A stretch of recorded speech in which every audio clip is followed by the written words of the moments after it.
Graded games. Is grading protecting physical media? Ooh, baby. I'm gonna let Chris jump in with that one because Chris is a little bit his hand more in grading than we have. He's thinking Comics for sure. Yeah. Yeah. I mean, this is such a touchy subject. Touch it, bro. Who cares? Get Who in cares? there, Dennis bro. Kahn's behind the door. Dennis, come on in. Wata. Come on in.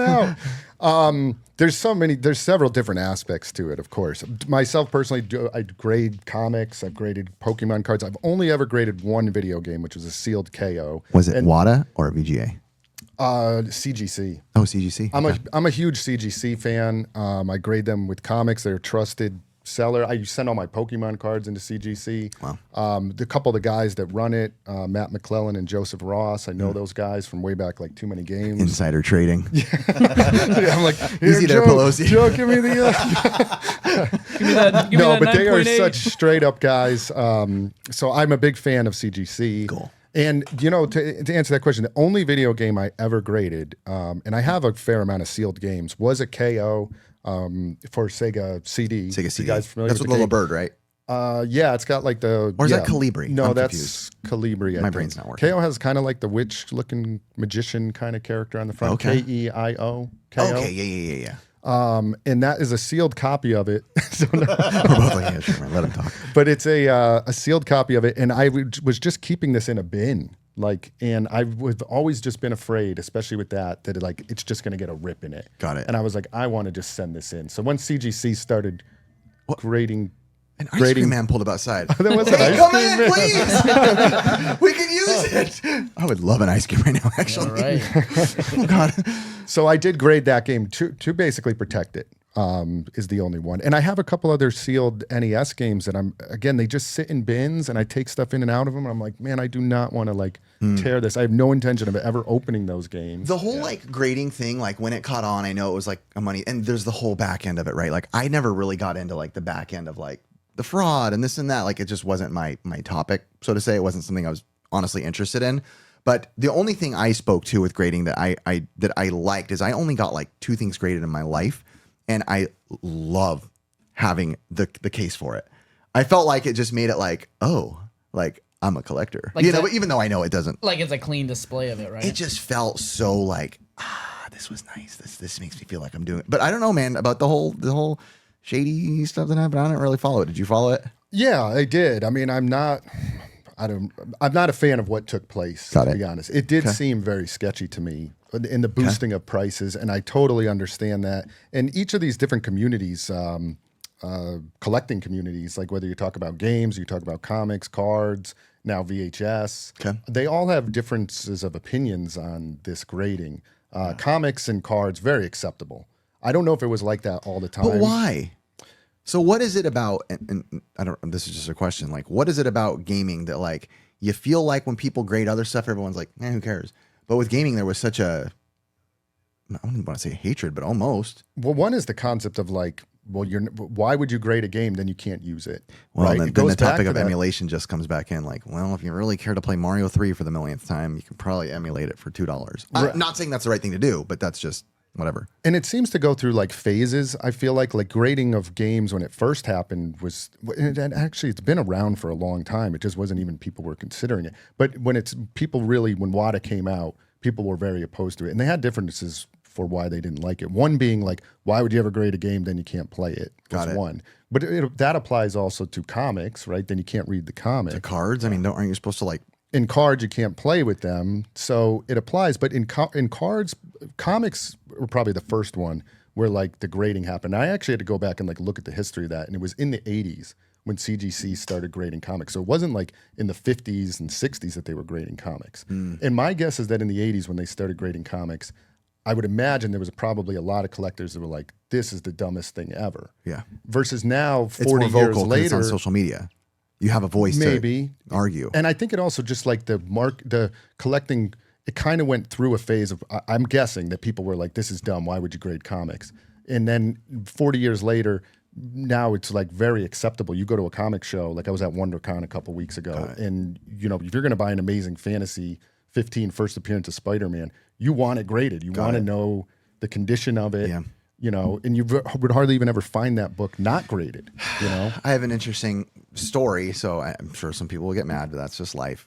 When the whole like WATA thing was going on, right, and there was all this hate for this company that was grading, I didn't watch any of the videos, right? I have no idea. I just know people were upset, right? Like I know people are mad at Dennis Kahn, who's the owner, or founder, owner, whatever it may be. Co-founder. I don't know again, I didn't watch the actual videos, so. We had a premiere for a movie event with Ricky when we went. Oh, yeah. And he was there. And he came up, and I didn't really even realize it was him. And he was like, hey, watch your show, or I've seen your show. Like, you guys are whatever. And we just started chit-chatting. And this was like in the middle of all the WATA stuff. And I was just like, oh, cool. Like, I don't watch the videos. I don't know. So I'm just going to treat him like anybody else. And he was like super nice. I'm talking like, when you know when somebody's being fake, right? And I was like, wow, this guy, like, when he asks you a question, he's like, give me an answer, like a real answer. I want to hear you. I want to talk. And I will just say that I ended up talking with him for a long time, not even necessarily about the stuff that happened, but more about like my brain kicked in, right? And I guess this is where my faith comes in, where I was like, okay, like I'm not going to worry so much about like wanting to know the dirty details about what happened. I'm like, I feel like me as a Christian guy, my role is to be like, hey, but how are you? Like, and everything. Like, I don't really know what happened, but how are you?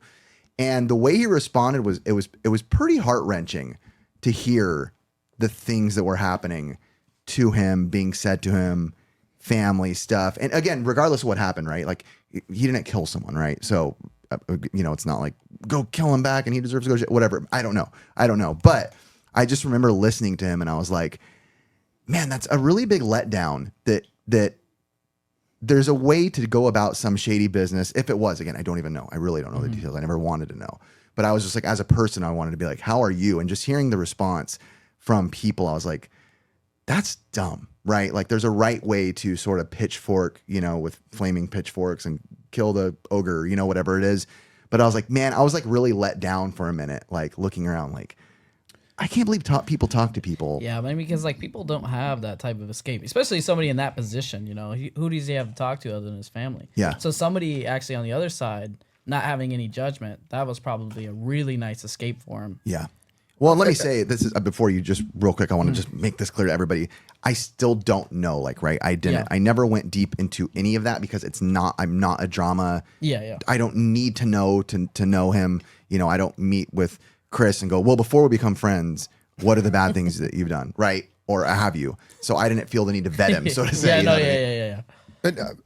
And I won't rehash the whole what went on with them and the details and everything. I did follow it a lot. And my take on kind of all that is that, first of all, Dennis Kahn is a pretty young guy. Yes. Like, how old would you say he is? He's got to be younger than, he at least looks younger than us. I mean, in person, he doesn't look like, old people start like, he looks pretty good. And for a founder of that company, my guess, what I think, just real quick, what I think happened is he was a young guy that started up this business with an idea to start a grading company. He got linked up with some guys that were very like experienced heritage auction style, like collectors that had been around since like the 80s. Okay. And I think that they used him as the face and he was more of a pawn.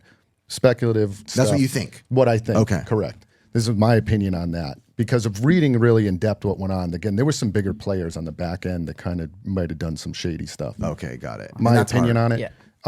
When it came to actually grading, why I've never graded with WATA, is more of like a value thing too. Like, I don't know that, like in comics, there's CBCS, there's PGX. PSA, right? No, that's cards. That's cards. PGX, CBCS, and then CGC. If I have a CBCS graded comic, I will actually crack that open and resend it into CGC. CGC comics tend to have like 10, 15% more value than a CBCS. Yeah. In the world of video games, my opinion of what kind of went on with WATA, I feel that as time progresses with CGC now in it, that those might be kind of have a lower value WATA graded games compared to CGC.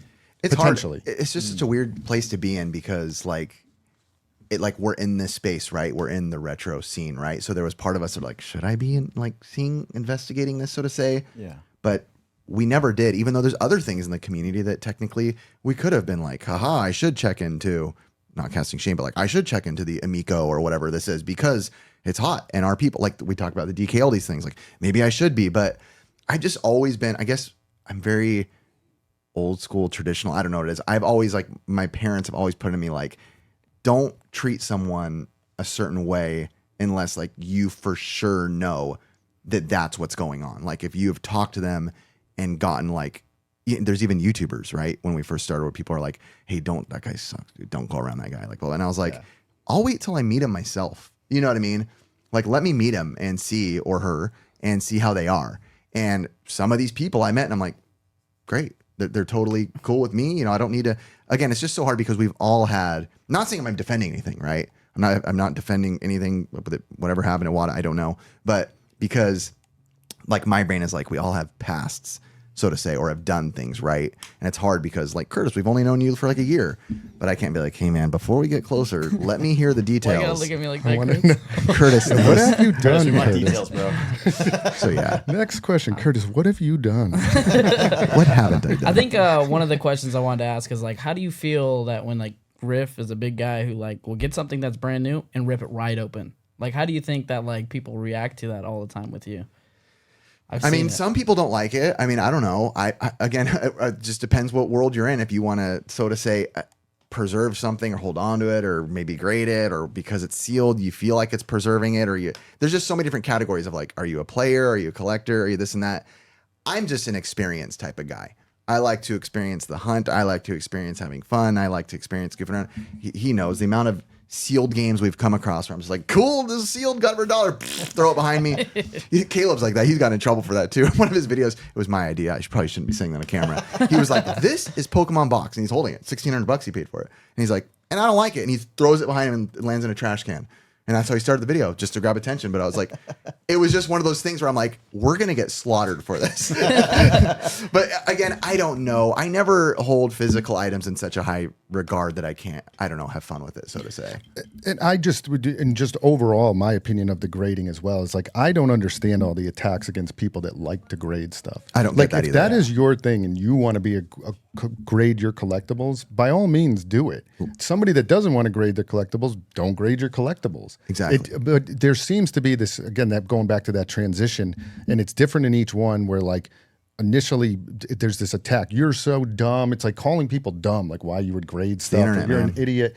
In the VHS community in particular, I don't know how much you guys know about the VHS community. And I will get slaughtered on here. Boy. Those guys are so anti-grading, and I they're know. so distinct like divisions in there, because the people that are grading VHS are grading like blockbuster movies, right? Alien 1, Jaws, E.T., stuff like that. And the guys that are like the diehard VHS collectors are like, you idiots, there's 9 million copies of those.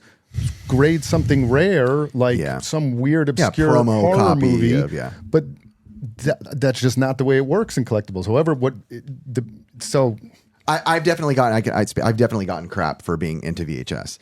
It's interesting because when we first started talking about VHS, a big part of our community in our comment section was like, stupid. Are you guys dumb? Why are you collecting VHS? Then especially when we started being like, hey, this one's worth this one's worth this one's whatever it is. People just like, you guys are dumb, to where people turned around and started liking it. Yeah. But now it's to the point where we found out from like a YouTube analytic thing, one of the number one things that bring people to our channel is the VHS hashtag. So now it went from people hating us to people coming to our channel when they search VHS and be like, sick, these people like VHS. But I think it's because of the way you guys present it. It's more of an appreciation. You know what I mean? Because you guys really reflect back, and it's really awesome to see your face on the. It's like, Curtis's way of calling us old right now. Yep. But hey, I remember like I was in that transition where I remember my first movie on VHS was Deuce Bigelow, Male Gigolo. Thank you, Mom, out there. Wow. I saw that with Ricky in theaters. I remember that. Very odd movie for us to see together. How was that? And you're speaking of your Fast and Furious shirt. I remember seeing that in the theaters with you too. Oh, yeah. And neither of us drove, and we were like walking home from the mall, like We were running like. I'm not joking. We were doing that. It's not even a joke. Fake story. We were dumb.